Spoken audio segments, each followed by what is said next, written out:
This morning I will be exploring academic and NGO research collaborations, specifically within the context of development and post-conflict communities. I will try and canvass some of the more challenging ethical issues that this type of research throws up, which can be very complex and very challenging.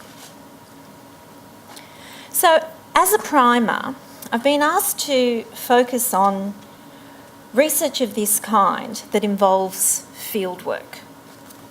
So what is fieldwork? Well, fieldwork is a very broad concept. It covers a myriad of research contexts and design directed towards exploring a potentially limitless suite of research questions and phenomena. So, for example, fieldwork might include research that is being conducted with a community at large. It might involve research that is being conducted within a specific setting or within a particular site, like a hospital or a school or a factory. And it can utilise a wide array of different types of methods, such as participant interviews, surveys and/or observation, amongst a myriad of other types of methods. So for me, as you'll see from the case study that I'll be drawing on through my discussion, when I think about fieldwork in relation to one of the projects that I'm currently involved in, what that means for me is going out to remote villages in sub-Saharan Africa and talking with women survivors of sexual violence about their experiences of that violence and their experiences of trying to access justice. The ethical issues that may arise in conduct of fieldwork are similarly as vast.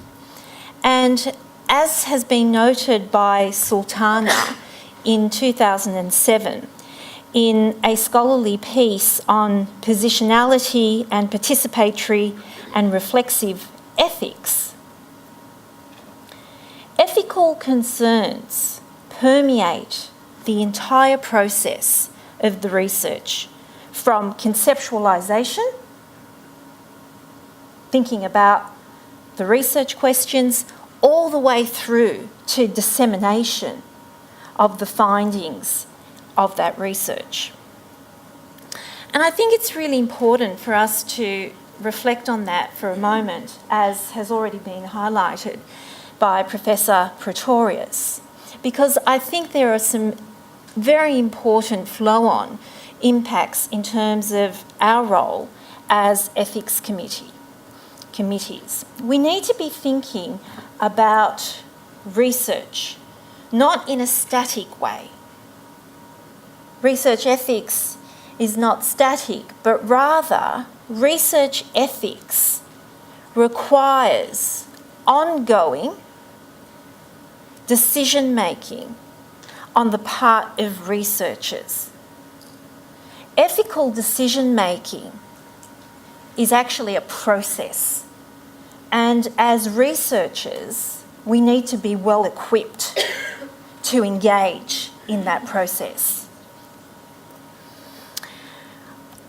I'd also like to start by using the frame provided by Walcott in a monograph on the art of fieldwork. Walcott observes that altruism and research make strange bedfellows. Why? And I have to say that observation actually resonates very strongly with me after conducting the type of research that I have been for the last 3 years. But more importantly, what are the implications of this observation, if true, for the ethical dimensions of research? To further my discussion this morning, I'd also like to provide you with a brief case study that will assist us in teasing out some of the ethical issues that I'm drawing on my own research project in part. So imagine you are an Australian university-based researcher. You are conducting a multi-country research project in sub-Saharan Africa. The project is entirely funded by the Australian government. The research is being conducted in collaboration with an international NGO. The focus of the research is on the barriers of access to justice for women who have experienced sexual violence in conflict. The methodology is qualitative, feminist, and phenomenological. The project design has been carefully crafted to ensure that women's voices are at the centre of the research, that they are amplified, and that women's agency is recognised. There is a clear link between the object of the research and the research methodology. The methodology recognises that the voices of women are often muted by social, economic and political factors which are further enlivened during war and then systematically embedded into justice processes.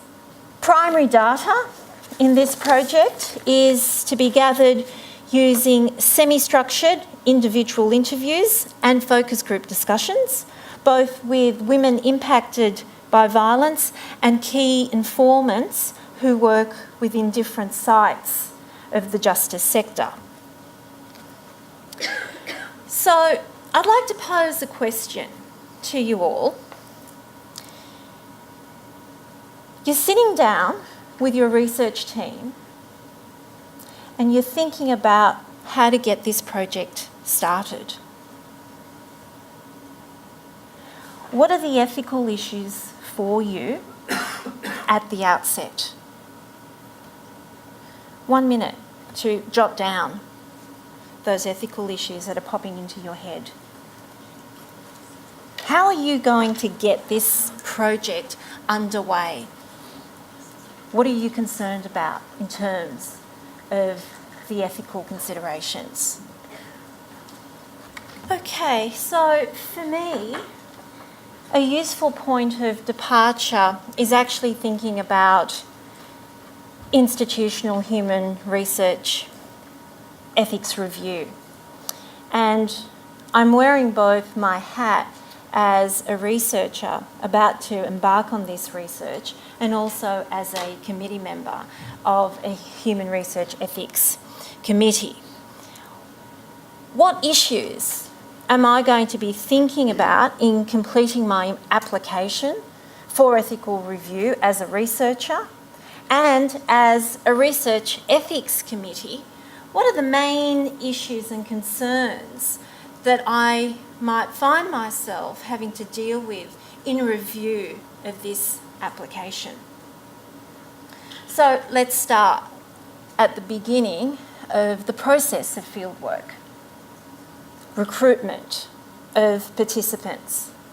What are the challenges that this type of research throws up with respect to recruitment of participants? For me, I'm thinking about two main issues, and this list of issues that I'm talking to this morning are far from being exhaustive. But I'm thinking about arm's length recruitment.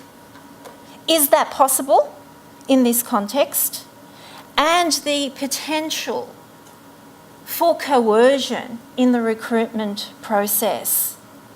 Why am I concerned about that in the context of this research? There's something quite unique about this project that really begs very careful consideration and scrutiny, actually, and that is the nature of the research partnership. I'm an academic researcher and I'm working within a particular paradigm. in pursuing my research. My partner is an NGO.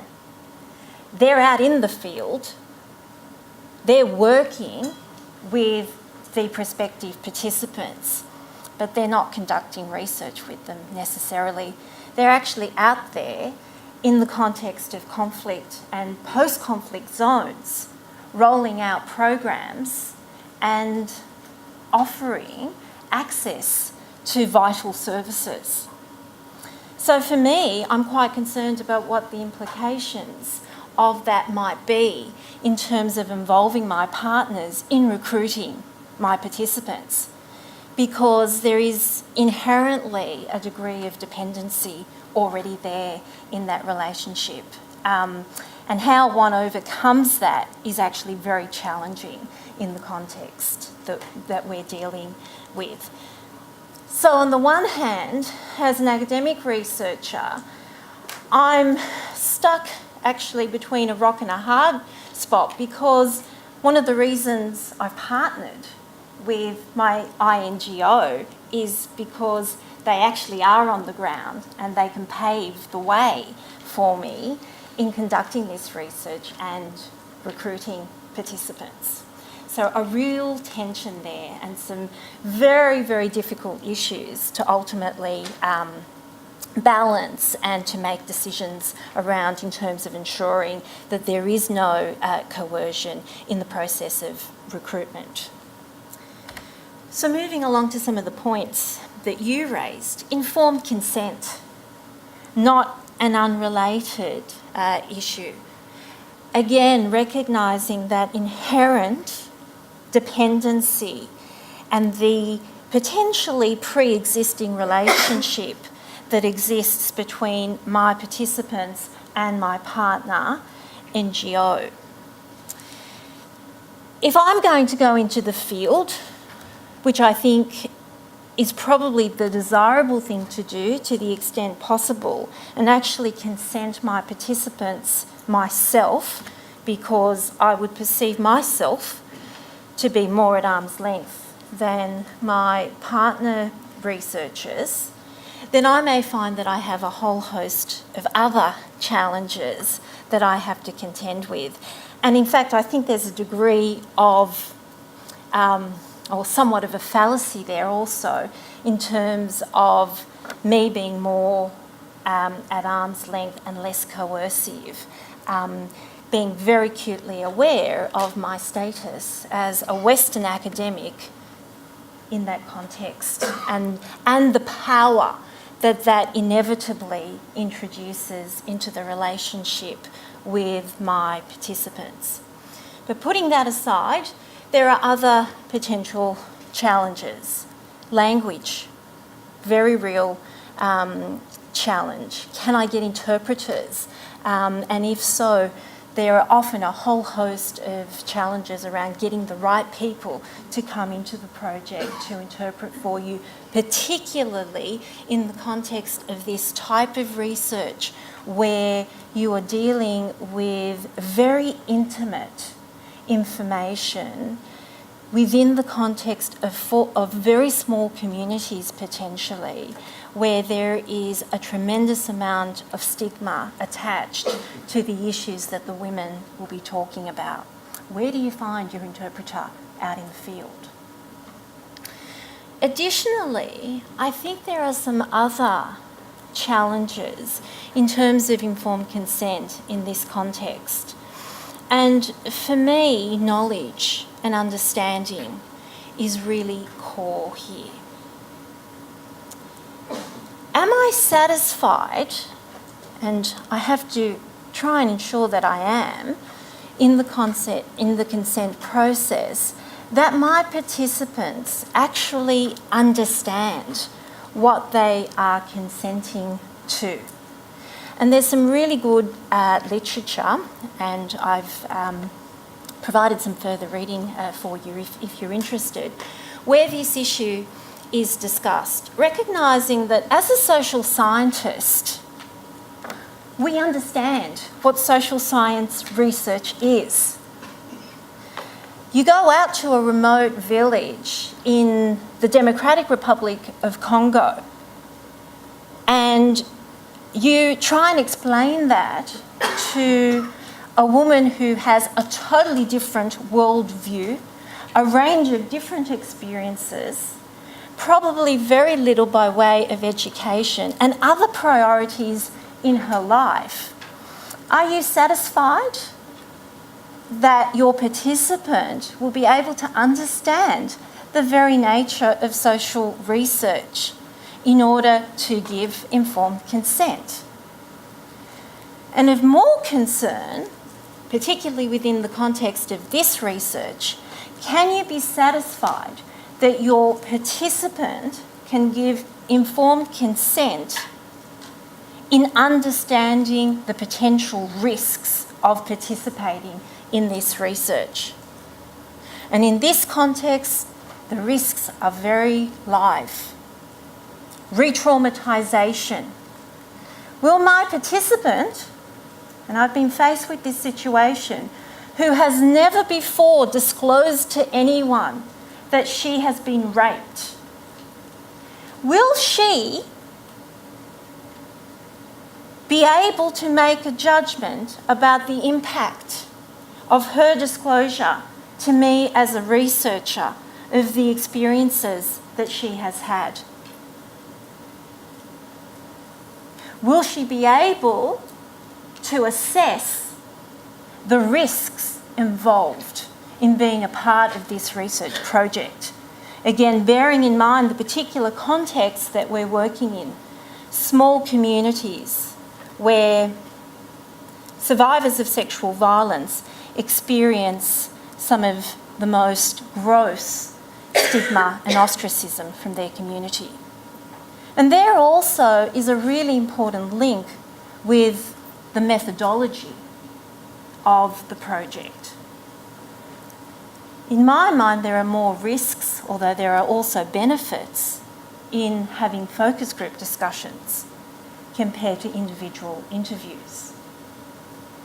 The risks in terms of breaches of confidentiality are much greater in the context of focus group discussions because you can't protect the information that is shared with you to the same degree that you can in an individual face-to-face interview, particularly in the context of a community that has experienced conflict. You don't even know for certain who the other participants are actually. And again, I've had that experience firsthand. You have live conflict in the community. Someone gets wind of the fact that the research is taking place. It's very controversial research and they're alarmed. They want to get in there. They want to be a part of the research project and they sit in as a participant in your focus group. How do you protect the other participants in that situation? Now, I've been told I have 10 minutes left, and it's quite clear to me that I'm not going to cover very much of what I had hoped. So can I then at least just flag some of the other issues that I think are important for us to think about in this type of research, and hopefully we'll be able to look at those issues more in the course of the panel discussion and over the course of the day as well. Issues around potential conflicts of interest, of which there are many again, in large part also because of the nature of the research collaboration. Issues about reimbursement, what we might consider to be fair and non-inducive reimbursement in other contexts may actually be quite coercive in the context of communities that are living in abject poverty. The risks both to participants, of which again there are many, as well as the risks to researchers. And there's a lot of really good recent literature that talks to the issue of the risk to researchers. Now, the risk to participants is clearly a really important issue, and as human research ethics committees, we often focus on those risks for participants. I'm just going to say something about risk to researchers because it's something that I've observed in my own ethics committee. And that is that there is a tendency on the part of researchers to downplay the potential risks to researchers, particularly within the context of postgraduate students, even when they are proposing to conduct quite high-risk research. We're not immune as researchers to trauma. And I think a much better starting position actually is to assume that there will be an inherent degree of trauma for us as researchers, particularly within the context of certain research.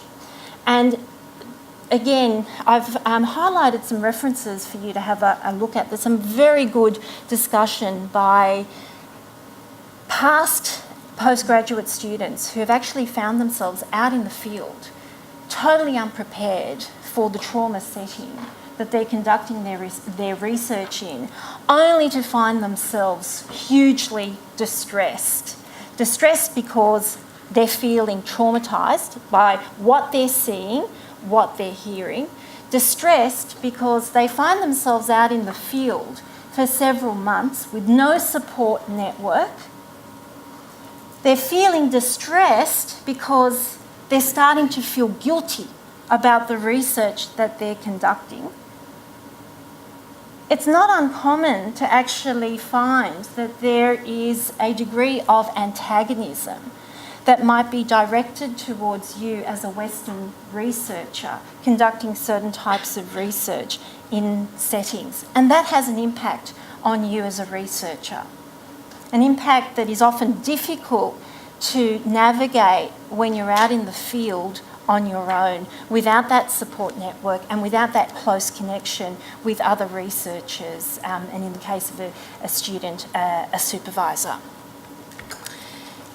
The other really big issue here, which is connected to institutional review, is the process of local human research ethics processes. And again, just very briefly, from my observations, it's something that I find that I feel quite concerned about as a member of the Human Research Ethics Committees, that when the question is posed to researchers, are there local processes in place that you have to engage with? If the answer is no, because there are no formal processes in place, there's no further thought provided to what might actually be necessary on the ground. And certainly within the context of my research, and I think this is true of lots of other types of fieldwork, it's really important, even beyond formal processes, to think about informal processes, how to engage with communities, how to ensure that your research is culturally appropriate, how it can be most respectful to your participants and to communities and to the stakeholders, and how it can actually recognise in a real way that your research may be of interest and your outputs in conducting the research may also be of interest to the community of participants that you're working with. Finally, I just again like to go back to the point that I started with, which is to really emphasise that these issues are not one-offs. They're issues that will continually come up again in the process of you conducting your research, and that you as a researcher will need to think about time and time again over the course of your research project. And on that point, I'd like to conclude by going back to the role of human research ethics committees.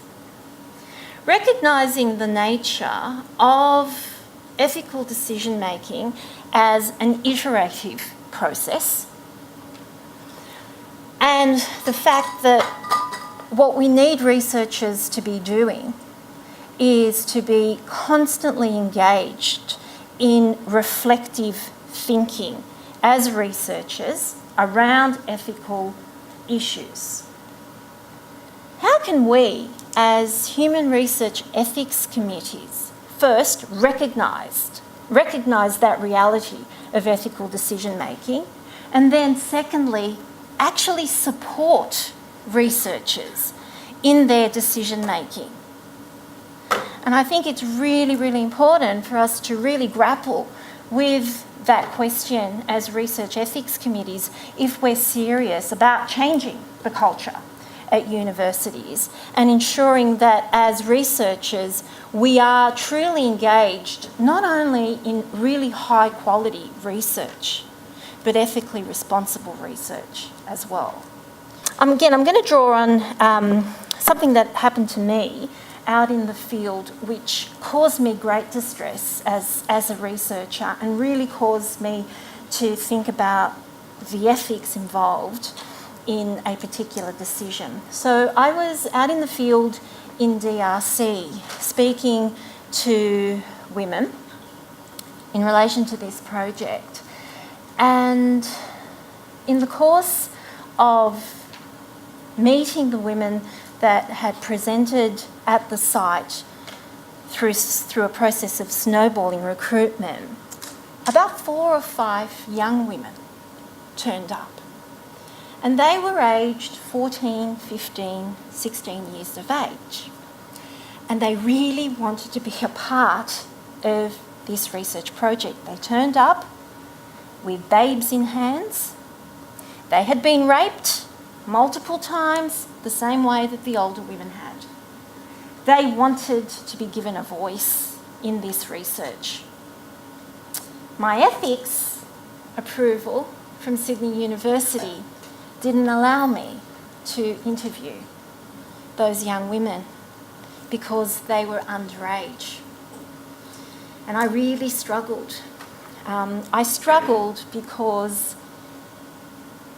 in being face to face with those young women and understanding their experiences and their need to share their accounts of the violence and their frustration in not being able to obtain access to justice, I had to turn them away. And I knew that that would be harmful to those young girls. In fact, to this day, I'm actually convinced that my ethics approval actually caused more harm to those young girls than had I recruited them into my research project. Now, I was lucky in that in working with an NGO in this project, we actually sat down and we were able to work out how we could refer those women on to other programs and services that might give them a voice and might meet some of those needs that they had shared as being a motivation for wanting to be involved in the research project. But had that possibility not been there because of the nature of the research partnership, I think that's a really, really good example of how tough some of these ethical decisions actually are. And I have to say, that decision kept me awake for many, many, many nights, to the point, and Margaret, you don't know this, but to the point that it was actually one of the reasons why I decided to apply for the position of chair, because it was not just that decision. In the course of conducting this research, I found myself in other similar situations where to be ethical in the context of my ethics approval, I actually felt that I was being unethical. And to give you some insight into what I did in consequence of my struggle as a researcher, I actually lodged a report with the University of Sydney Human Research Ethics Committee under the guise of an adverse event. Now, I needn't have done that. That's not really an adverse event.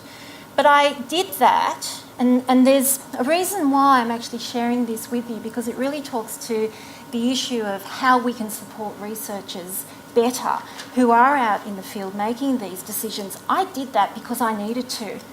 I actually wanted to feel a connection with my ethics body at the University of Sydney. I wanted to disclose the process of decision making that I went through in that situation, and to have it made, semi-public through the ethics process.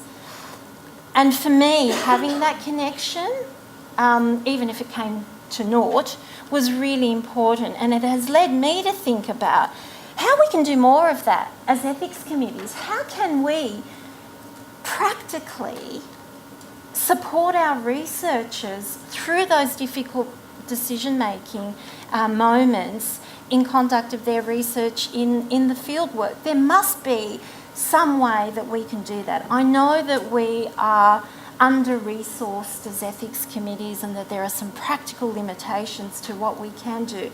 But I do also think that if we are committed to changing the culture of research ethics processes and ethical decision-making in universities, that we need to think quite laterally and creative about how that relationship between ethics committees and researchers can actually be a more dynamic one, rather than the static relationship that we currently have, which dominates the relationship between researchers and ethics committees. I must be out of time now. Okay. Thank you.